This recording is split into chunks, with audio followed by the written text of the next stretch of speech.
I'm here with Crystal and Kat. We are chatting about this new book. Hope is a butterfly if you don't squish the caterpillar. So I'm really excited to be here with you today. How are you, ladies? Good to see you. So why don't you tell us a little bit about yourselves? Kat, I'll start with you. I'm putting you on the spot as the illustrator of the book. So my name is Kat Powell. I am a freelance artist and an illustrator. I've been illustrating for children's books for probably since 2010, 2011, sometime in there after I graduated from college. And I just work on a bunch of different stuff, but the main thing that I've been working on that has been kind of the joy of my career is children's books. And so far, this one is kind of my favorite. I know like all of them are great, but this one's kind of a personal favorite of mine. Yay! Not to make any other authors jealous, but I can totally see why this one would be your favorite. The illustrations are beautiful, and I can tell that you had a lot of fun. It comes through the artwork. So how did the two of you connect? Well, we connected through Upwork.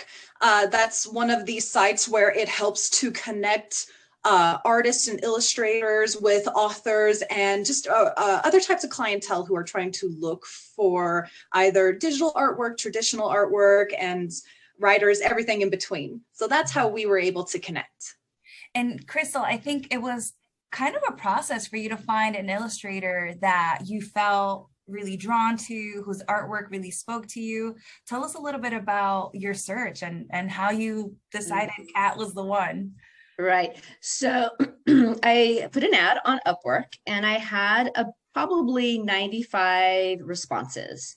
And I looked through each one. I looked through their portfolio that they had on Upwork, and then I looked at their personal websites. And I narrowed it down from like 95 to, I just kept narrowing it down. So every evening after work, I spent 2 to 3 hours looking at artists' work. And then I had it down to 20. Then I had it down to 10. And I was really drawn to Kat's. And then I had one of my other right-hand people, Paige, come in and say, Paige, I need help. So we broke it down even further. I was like, this is the one. My goodness. So for anyone who wants to write a children's book, here's a little bit of an inside sneak peek of what it's really like, the process, even down to selecting who's the right fit, who you want to work with. That's intense. But obviously it seems like it's been a beautiful collaboration. I've been lucky enough as the graphic designer to get to see things unfold. Kat, what was it like for you reading the book and then sort of personifying these characters, giving them their face, or they're enhancing the little personalities through the artwork? Well, Crystal did a really great job at providing a lot of information into the characters.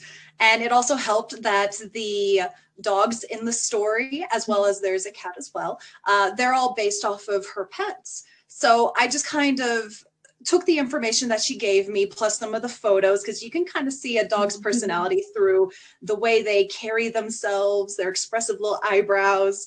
And I just went off of that. So it's inside from, of course, her knowing her babies, and then just kind of playing into how they would act in the story.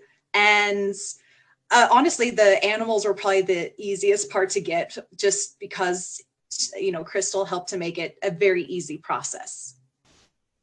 Crystal, when you saw Kat's drawings, was this what you were expecting? Did you have a vision that you went into this with? I did. I definitely had a vision. And it's interesting how the whole thing progressed. Although I love to do wine and sip, what is that, sip and painting thing? Yeah. And I love that, but I am by far not an artist. I love art, and so I know what I like, but I don't know necessarily the mediums of art.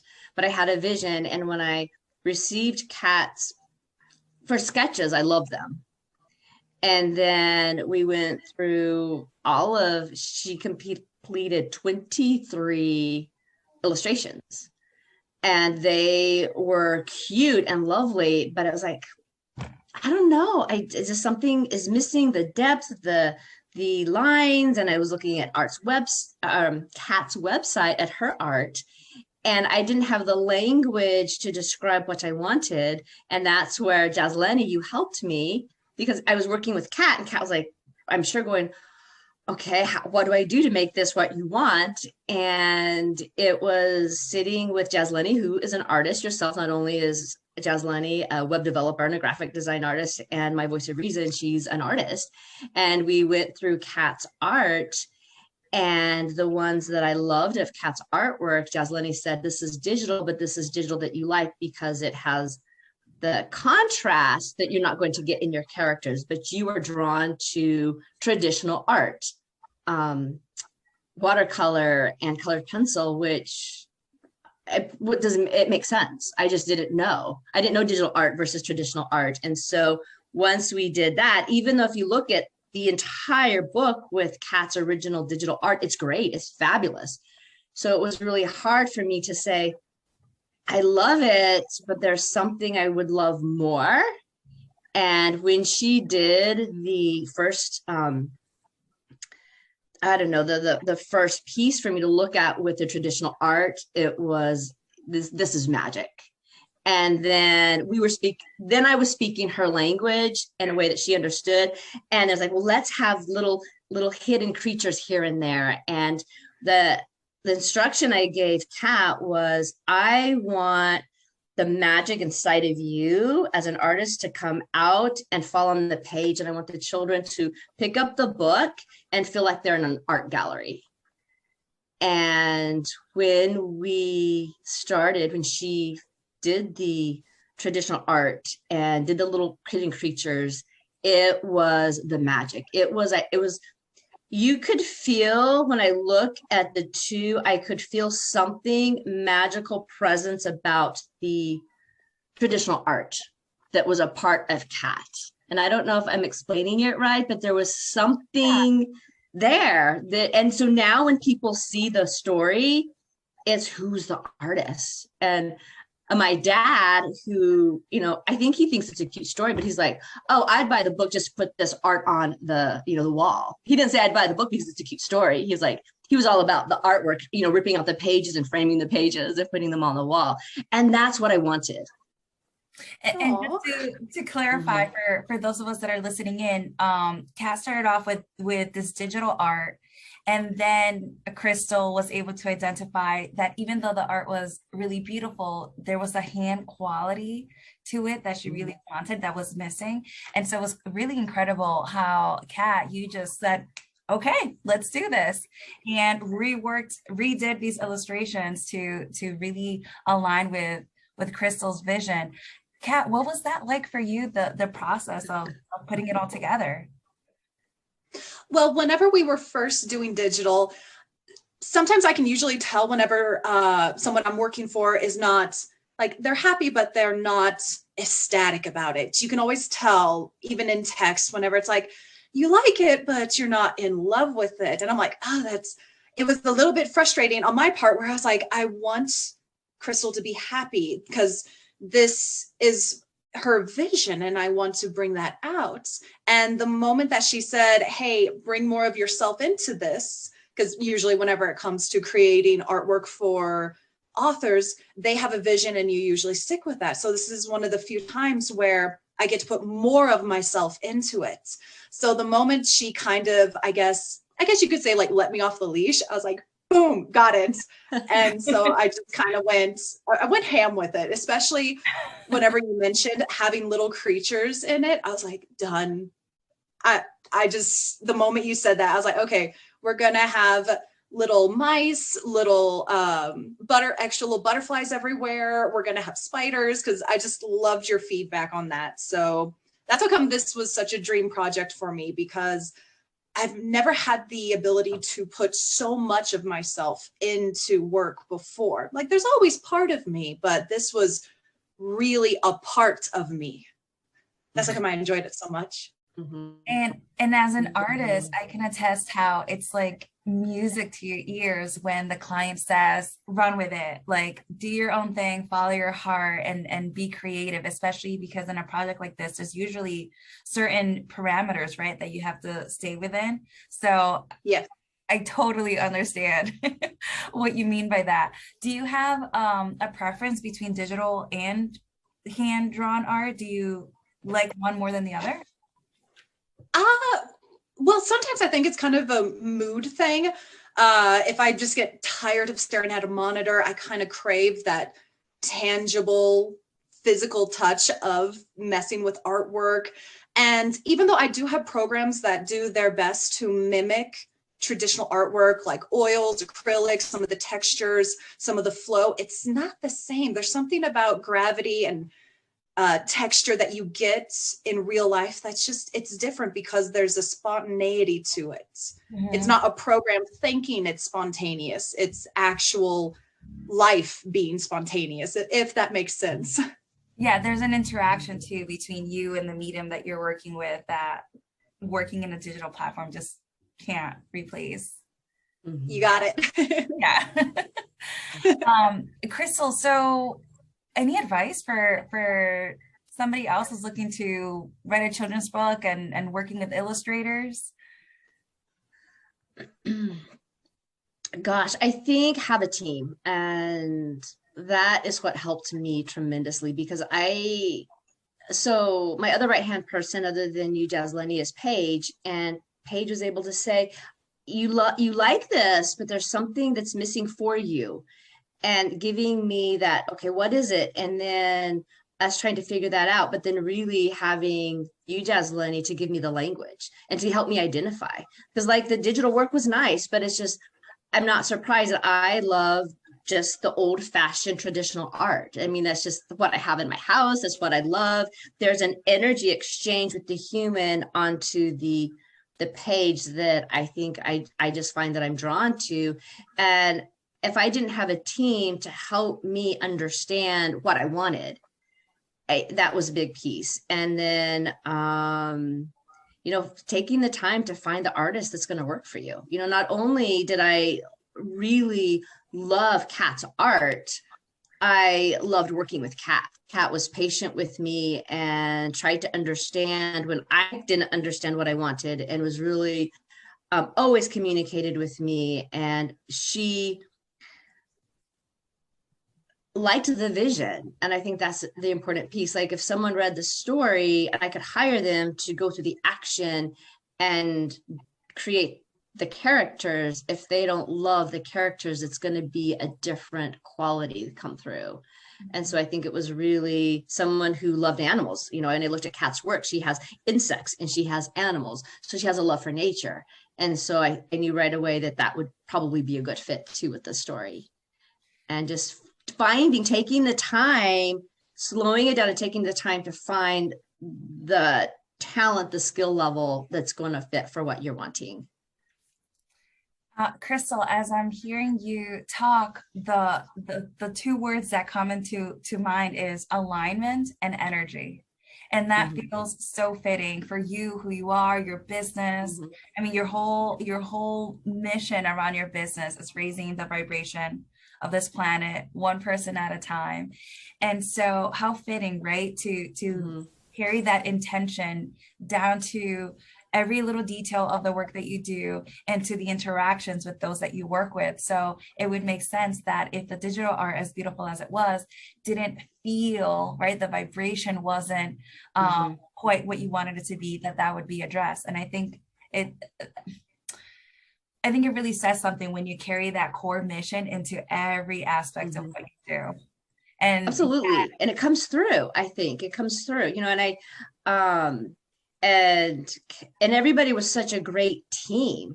Kat did the illustrations and the artwork and the layout and the beautiful spot illustrations, which were almost, I don't know if I love the page where the illustration is, or if I love the spot illustrations more. I don't know. I love it all. And then, Jasleni being this graphic designer saying, hey, let me take the text and create something with the text. And then of course, the editors, thank goodness for the editors to make sure that it's perfect and then putting it all together.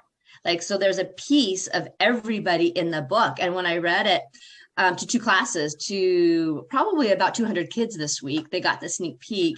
They just loved it. It was like, oh, you know, so they're cheering for Hope at one time. There's a part in the book where we have to cheer for her, and they're cheering for her. In both classes, who's the artist? Did you do the art? Like, no, I didn't. And how did you find the artist? The children were asking that question. And so it was all of those pieces, yes. And that was my vision for everybody's energy and magic and vibration to be part of the story, that when it's read, it carries that to the reader. And I don't know if that makes sense or not to people, but I know when I read something that someone writes, oftentimes I can kind of feel an emotion that was present in that writing, or maybe what they wanted me to feel. Kat, what is that like for you to hear that you have all these little people, all these little voices cheering for Hope, and the characters that together you essentially, both of you, created? If I were in that room, I'd probably start crying. I welled up a little bit whenever you said that. I was like, oh, they like it. And they were even doing this today, this little heart thing. It was so cute.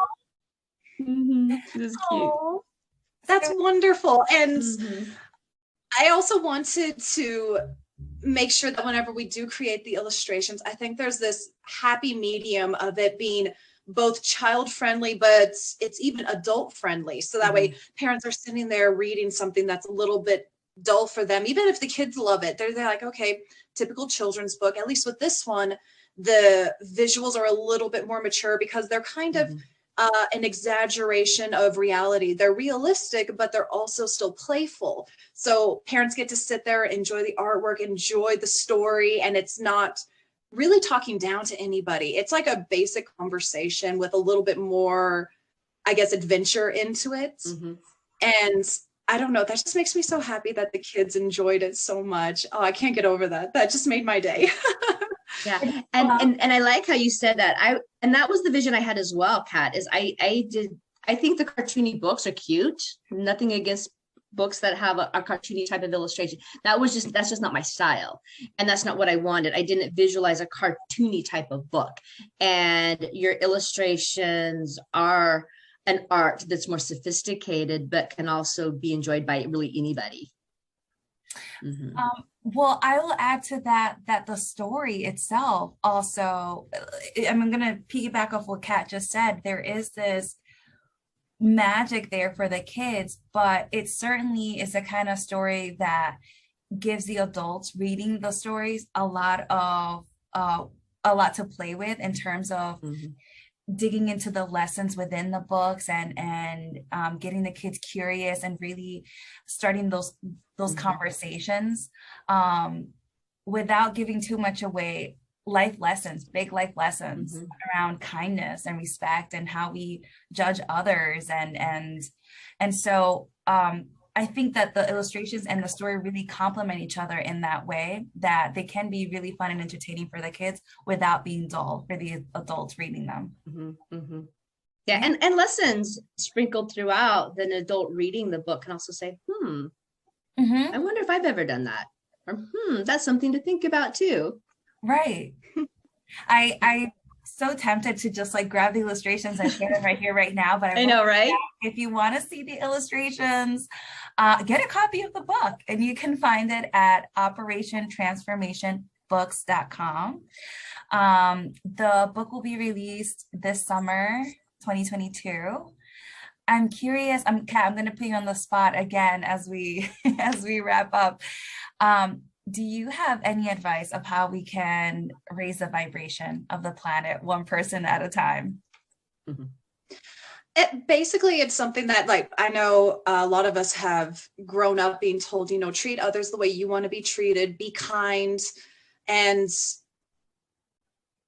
just always sit there and think about what the other person could be going through. Because even if someone is rude to you in a store, just sit there and think, hey, what if they were having a really awful day?